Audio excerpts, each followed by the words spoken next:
Hello everybody and welcome to another tour video for Jurassic World Evolution 2, and for today's video of the tour, we're actually going to be backtracking to one of our former parks that have been built. That is none other than the original live stream build that we did about a month ago now, actually. I think it was a month or 2 months. I could be wrong, but it was our first live streaming series where we did it in building live streams, and it was really fun to do, and I think it's one of my favorite parks that I've built on this game, at least in a little while. I'd have to check a few of them, but it was loads of fun. I loved the communication in the chat. I loved the creativity of this entire map, and today, to celebrate it, we are going to tour it right now. But before we actually get to that tour, I want to announce that we have a challenge. That's right, a dinosaur is on the loose, but we don't know what dinosaur it is or where it is. If you can look at this screenshot above you, we actually will let you know what it is. And in the next video for Jurassic World Evolution 2, whoever gets it right will be rewarded. But if you don't get it right, ooh, then I'm afraid we'll just have to identify it ourselves, and then, well, you guys will have to get a new job, I guess.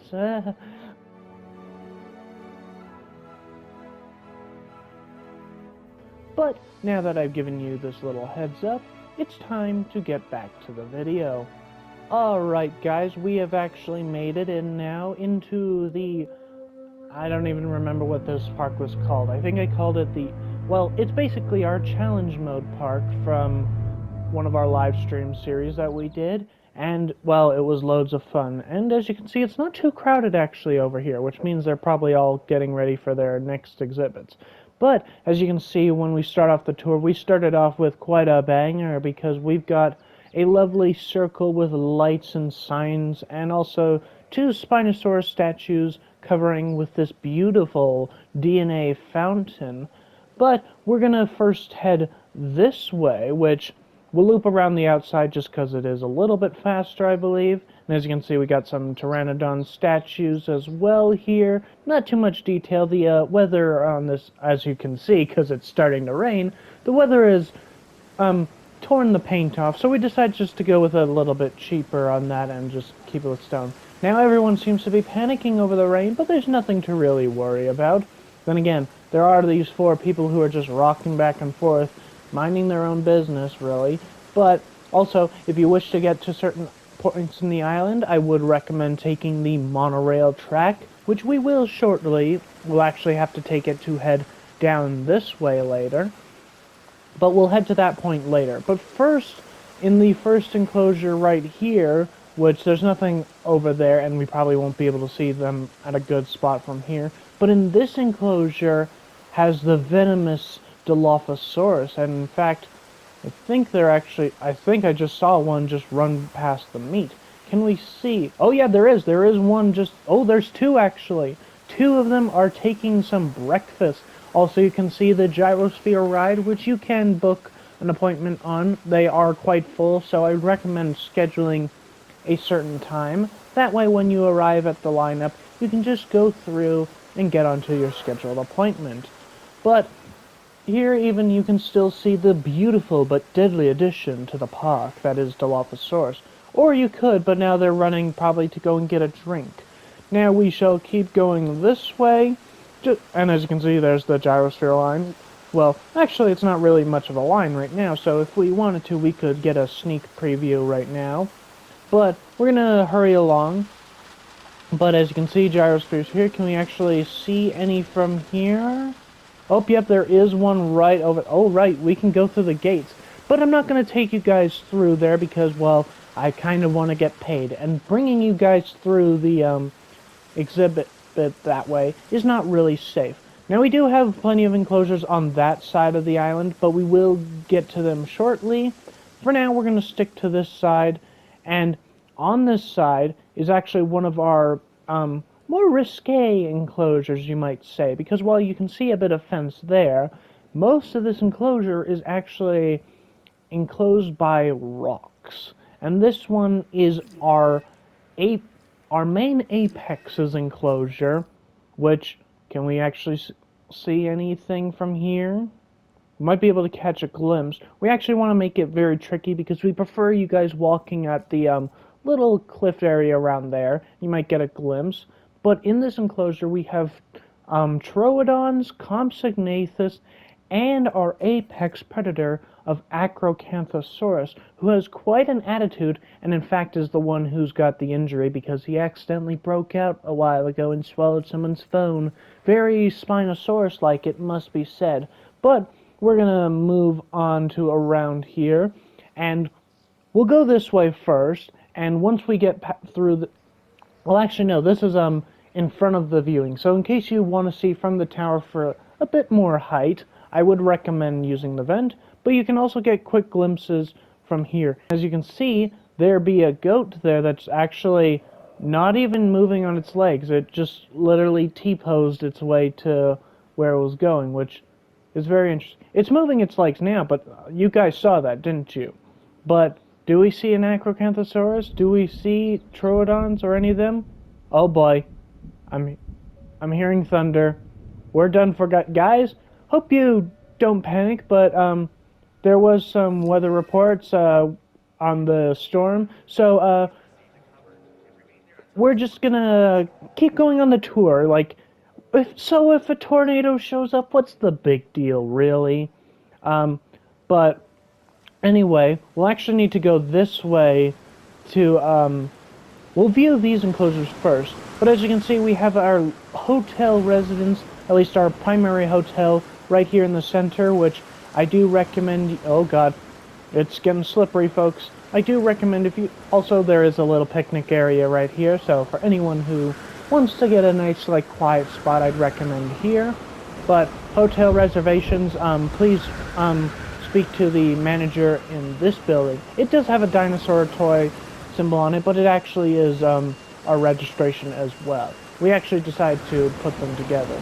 Now we're back at the half circle, as you can see, but well, actually it's a 2/3 circle actually, but we'll need to move past it to go to the next enclosure.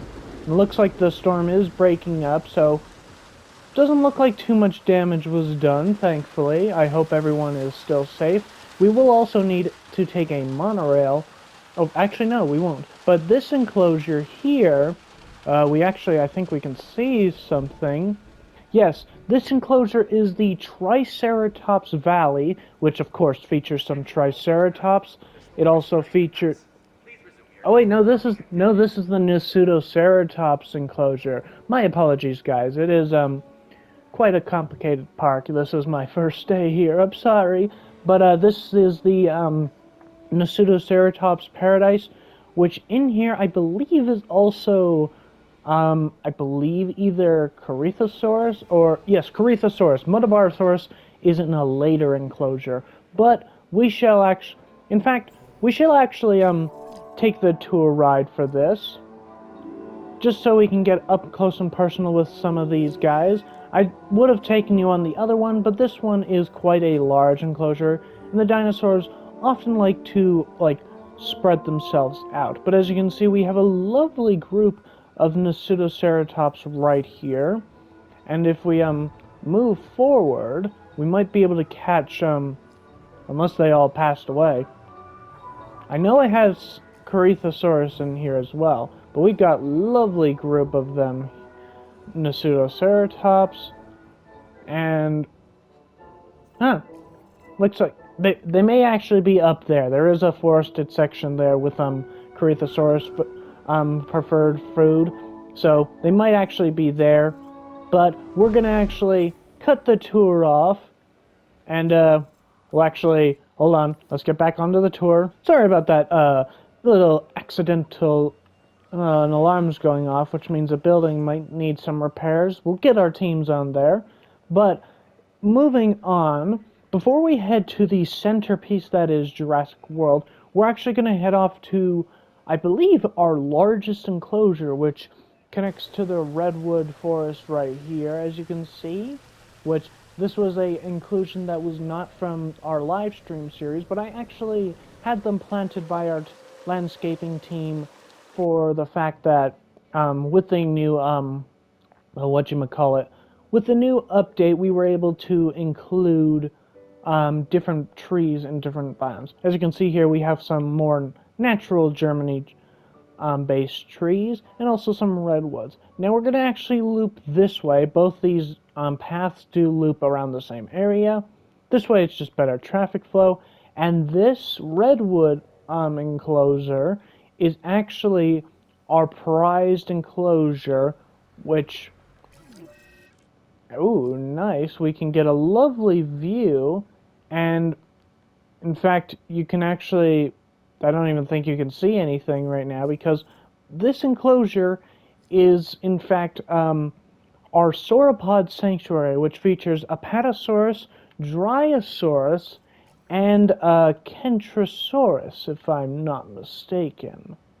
No, it's either Kentrosaurus or Chunkingosaurus. Sorry, it's been a while, guys, and they have a few species in the works currently. In fact, I hear in the hatcheries they have a batch of uh, Triceratops along with some Troodons that will be joining the park soon. So it might be some confusion there. There are different species that are going around. And also there is a shadow of something there. But yeah, this enclosure is huge, but we sadly can't see what's in the enclosure this time. You'll get some photos later. We'll actually allow you guys to go on your tours to view it. Now we're going to run back, and as you can see, it does in fact loop. And also, over there, you actually could see the Triceratops Valley, which features Triceratops, of course, Pachycephalosaurus, and Struthiomimus, which, it's my mistake. They were originally in this enclosure, but we had them transferred to their own enclosure due to the Pseudoceratops getting a little aggressive with the Triceratops, and vice versa. But now we shall head down the main path, which also, you may be wondering, why do we have a parked vehicle here? Well, it actually was unable to complete its task because the battery system on it died. We are getting it transported out of here, even though there's two people here just chilling. They're basically just here to make sure none of these clowns manage to fix it themselves and go for a ride, it must be said. But here is the centerpiece attraction, which of course features the Jurassic World gates, and right there, as you can see, we have a group of Edmontosaurus. We also have Lystrosaurus here, and we'll actually get a higher view, and I believe another species, which is, yes, it is Euoplocephalus, which joins the Edmontosaurus in here and the Lystrosaurus, which I think we only have a pair of Lystrosaurus currently. The others sadly passed away due to old age, but they lived a happy life in here with these guys, and as you can see, it is quite a lovely sight to see for them. But we'll let them be, actually, and we'll instead head down a level. And as you can see, we have our gift shops over here, so if you wish to grab yourself a toy, maybe even a burrito if you're really hungry, or if you just need to go to the bathroom, just go down this path later once we finish the tour. And also, it seems to be getting dark, so the rest of this tour will be in nighttime.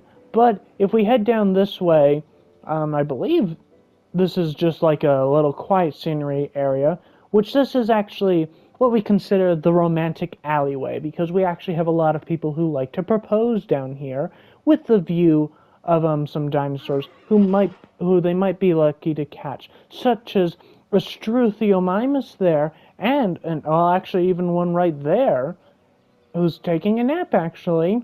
And if we look over there, over the hill, which we'll get to see in a little bit, is also the Pachycephalosaurus group and the Triceratops herd, which all actually seem to quite enjoy the other's company. We were worried that the Pachys would be quite aggressive to, especially the Struthiomimus, since they are similar size, but no, they actually seem to have quite a symbiotic relationship, where the Struthiomimus often are the eyes of the group, because they do have the best eyesight. Not to say that Pachys or Triceratops have bad vision, they actually have quite good vision, but in an enclosure like this, they want to have a good lookout.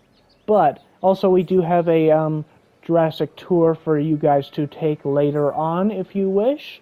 But we will actually not take the monorail, and we will actually take the pathway, because we might be able to catch a look at Acrocanthosaurus over here.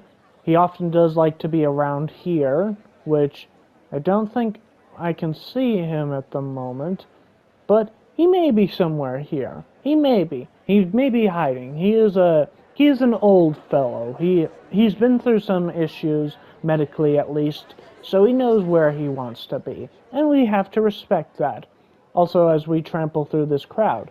And this, as you can see, is where things get really busy, because we now reach the aquatic section and the pterosaur section, which in this aquatic section, we've got plenty of species, including Lipleurodon, no, not Lipleurodon, Kronosaurus, my apologies, and even Elasmosaurus, if my memory serves me correct. And again, more shops. And actually, we may be able to catch a better view from here. Which, let's see, can we spot an acro? Nope, but we can spot a goat, who's not T-posing this time, which is good. But, in terms of an acro, I haven't been able to spot him as of yet. He may be sleeping, but also there is his food there, so if he gets hungry, I would recommend coming to this viewing vent to catch him in prey. Or he could be in the canyons below, which is an area that he often likes to keep to. It is a good way to be stealthy. And also, as you can see, we have some more shops, which will actually go this way, because we'll need to go around anyway. And of course, the lagoon theme as well again. More hotels, which give you a lovely, stunning view of not only the park itself for some areas, like you can catch glimpses of the dinosaurs in the Acros exhibit, but you can also, depending on which ones, you can actually collect views of other exhibits, which, as you can see there, is one of our other exhibits, which actually, that is our Muttabarosaurus enclosure, an aviary which holds Dimorphodon, and a other one which holds more Dryosaurus, I believe, and Homalocephalae. But there's also another species there, but you get the point. You get lovely views of the ocean and exhibits. Now also, please do not try and climb these. These fences are electrified, actually, but even if they were powered off, I would recommend not being stupid and going to plunge into a pool where you'd be eaten. And also, again, a nice little area to just stand and, like, have a look at the oceans between the trees. Also, over there, these hotels are probably better for the view over there, but we'll keep on moving. And then, as you can see, we have our Innovation Center, and of course, if we go in here, this is the, like, in-between section for the lagoon, which is where all the viewing vents are, and of course, like, some lovely exhibits here, which these cages are for display, but they give you an idea on, like, what it is transporting them, because we do care about them very much, and we wish to give them the best of care. Now, since it is dark, I doubt we will get a good glimpse of anything here, because we don't have something like Styxosaurus, but if we lower down, we may be able to catch a glimpse of one creature if it... Oh yes, we can, and there it is, the Kronosaurus itself, here to showcase how awesome she is. And there are actually 4 Kronosaurus in this exhibit, and of course, as mentioned earlier, the Elasmosaurus, if I'm not mistaken. We may be able to catch a glimpse of one if it comes by, or maybe if it goes for a lone fish. But if you just look, you can see the ominousness of the creature, just the shadow of it, and its size is intimidating. You must respect their power, because while they did live among the dinosaurs, they were also feared by the dinosaurs.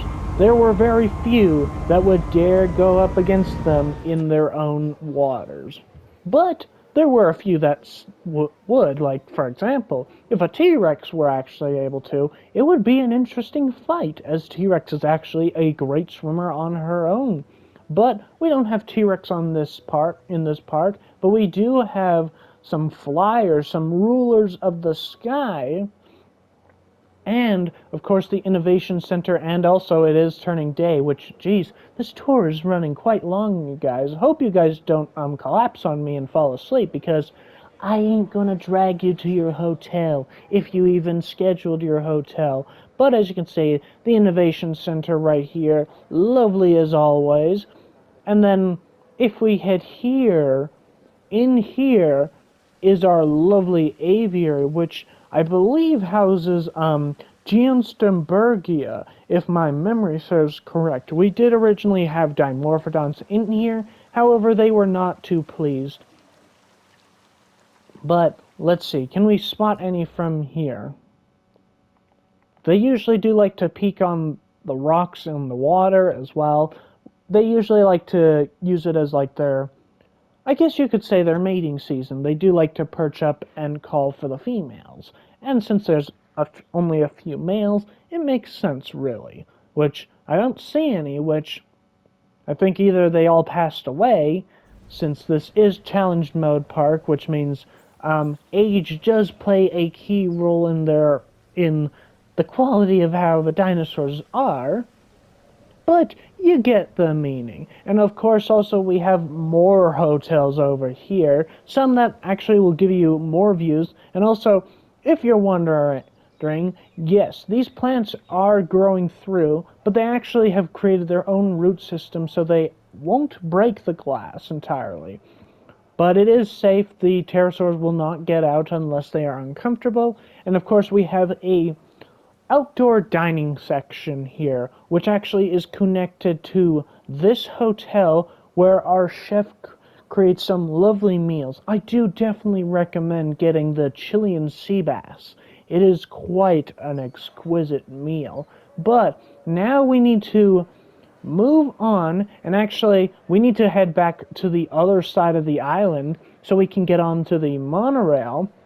Also, it looks like a great white shark just recently got nipped by one of the Kronosauruses, which is very nice. Actually, we could head to the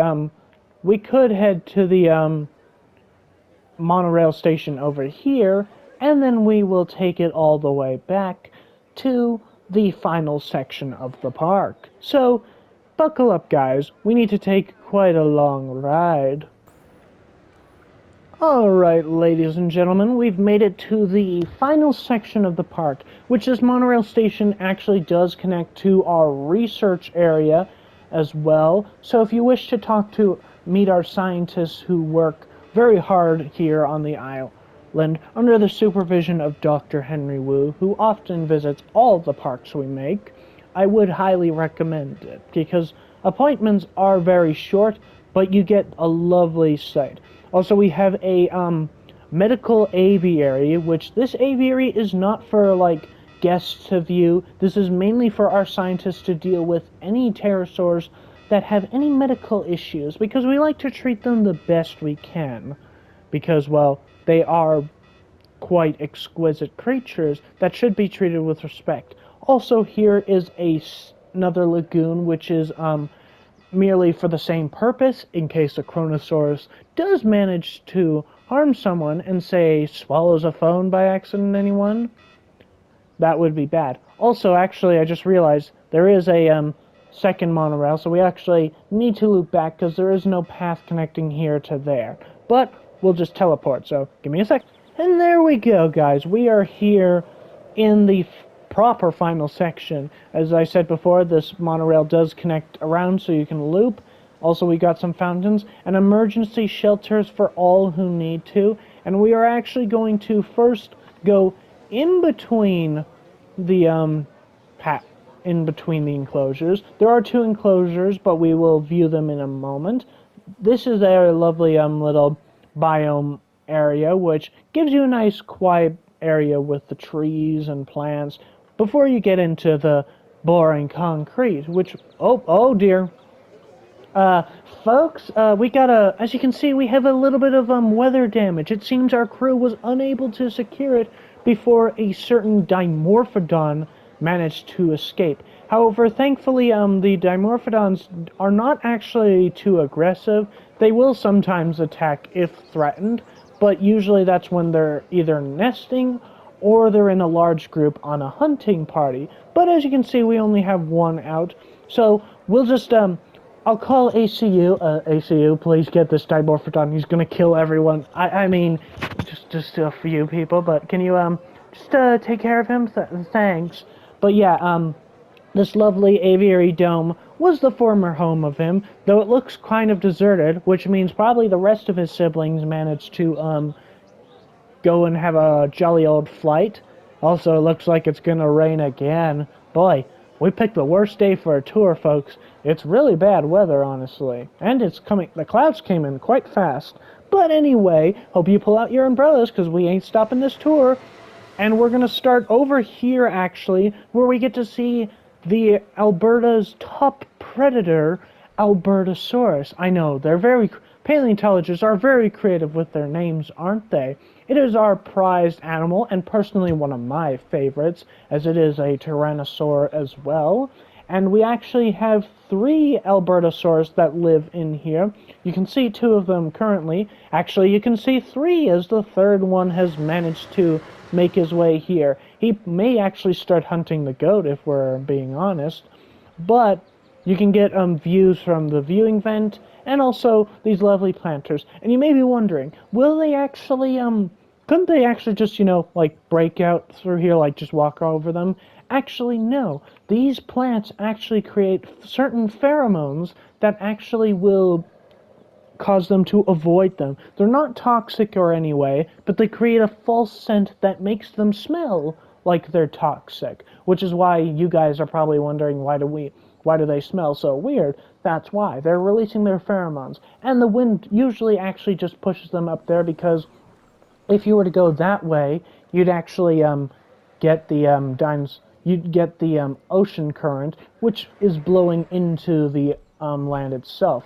And actually, we get a closer look at this one, which they are quite beautiful, it must be said. Like, absolutely stunning creatures.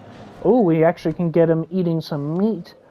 Oh, yes. Lovely meat. Oh, well, he ate it all. He teleported it. Now he's like, it's all gone. How will I eat? Guys, we gotta go, because I don't think those plants will guarantee him to ignore us if we smell better than the plants. But, if we go here with, another exhibit, this one houses much smaller and much more docile creatures. And in fact, we can actually see one running right now, which actually, I was wrong. This is actually part of a massive enclosure that includes Metabarosaurus, Homalocephalae, and I believe one more species. I can't remember. I think it's a ceratopsian. I could be wrong, but we'll actually get a better view over here. And they do have a lovely little river that connects with them. Oh yes, as you can see there, there is a Homalocephalae just walking slowly towards the river bed, which the river does actually connect to the ocean. It actually falls down into it, and there's a better look at one of the Metabarosaurus. It is quite beautiful, I must say. And again, sorry about the aviary, guys. Dimorphodon will eventually be captured, wherever he's actually gone. The team is being kind of slow today, it is safe to say. But also we have a special feature lagoon here, which currently has no creature in it, although we are hoping to get a smaller creature for this one, as it is in terms of you and me, it seems big, but it's actually quite small. And actually, we can actually go into this viewing vent right here, and we can get a view of these Metabarosaurus as they walk away. And are there any others up here? No, it doesn't seem like so. But also, you can catch a look at your best friend if he's up there. Also, can we see a Dimorphodon here? Nope.